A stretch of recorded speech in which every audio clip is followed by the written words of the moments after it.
আসসালামু আলাইকুম এভরিওয়ান, কি অবস্থা সবার? কেমন আছো সবাই? আশা করি সবাই অনেক ভালো আছো। আল্লাহর রহমতে আমি অনেক ভালো আছি। আমি আজকে তোমাদের সাথে শেয়ার করব 5 রকমের ভর্তা। আসলে ভর্তা তো আমাদের সবার প্রিয় খাবার, আর যদি হয় এই গরমের ভিতরে ভর্তা আর ডাল, তাহলে তো বলারই নাই। আর আজকের ভর্তাটা এত বেশি মজা হয়েছিল যে বলার বাহিরে। আমি আজকে তৈরি করব আলু ভর্তা, বেগুন ভর্তা, টাকি মাছের ভর্তা আর ডিমের ভর্তা। আমি প্রথমে মাটির বাটনায় মরিচটাকে ভালোভাবে বেটে নিয়েছি। এখন পিস দিয়ে মিশিয়ে নিচ্ছি। তারপরে আমার মায়ের হাতের স্পেশাল আচারের তেল। আমার মায়ের হাতের আচারের স্বাদ আমি কোথাও পাই না, এত বেশি মজা হয় যে বলার বাহিরে।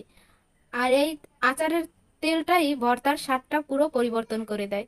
এই তো আমি মরিচগুলো পিস দিয়ে মাখিয়ে নিয়েছি। এখন আলুগুলো সুন্দর করে মাখিয়ে নিচ্ছি।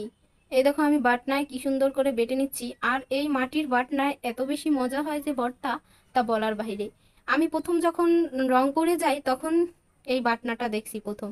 রংপুরের প্রায় মানুষই এই বাটনায় মশলা পিষে তারপরে ভর্তা তৈরি করে, আর ভর্তাটা অনেক বেশি মজা হয় এই বাটনায়। পরে আমি অনেক খুলনায় বসে অনেক খোঁজাখুঁজির পরে এই বাটনাটা অবশেষে দারাজ থেকে নিতে পারছি। এই তো আমি আলু ভর্তাটা এখন মাখিয়ে নিচ্ছি। লবণ দিয়ে দিচ্ছি, একটু আচারের তেল দিয়ে হাত দিয়ে মাখিয়ে নিচ্ছি। আর ভর্তার স্বাদই হচ্ছে মাখানোর ভিতরে। আর ভালোভাবে ভর্তা যদি হাতে মাখানো না হয় তাহলে সেই ভর্তা কিন্তু মজা হবে না। এখন আমি বেগুন ভর্তাটা তৈরি করে নেব। বেগুনটা আমি ভালোভাবে ভেজে নিয়েছি। এখন একটু বাটনায় বেটে মরিচ দিয়ে তেল দিয়ে মাখিয়ে নেব। এই তো আমার বেগুনটা একটু মিহি করা হয়ে গিয়েছে, এখন মরিচ দিয়ে মাখিয়ে নিচ্ছি। আমি একটু পিস দিয়ে নিচ্ছি। বেগুন ভর্তায় পিস না হলে খেতে বেশি ভালো হয় না। এখন আমি তৈরি করব টাকি মাছের ভর্তা।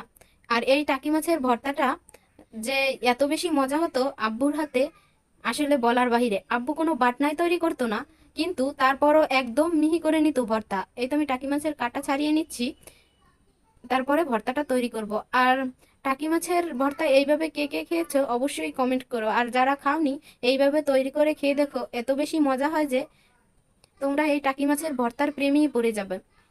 এই তো আমি টাকি মাছের কাঁটাগুলো বেছে নিয়ে এখন ভর্তাটা বাটনায় বেটে নিচ্ছি। তারপরে মরিচ দিয়ে পেঁয়াজ দিয়ে, আর এই টাকি মাছের ভর্তায় অনেকগুলো পেঁয়াজ লাগবে। আমরা যেহেতু বাসায় মানুষ কম, তাই আমি একটা টাকি মাছই ভর্তা তৈরি করতেছি। এই তো আমি মরিচ দিয়ে নিচ্ছি, এখন পেঁয়াজ দিয়ে নিচ্ছি। তারপরে ভালোভাবে মাখিয়ে একটু তেল দিয়ে রেডি করে নেব।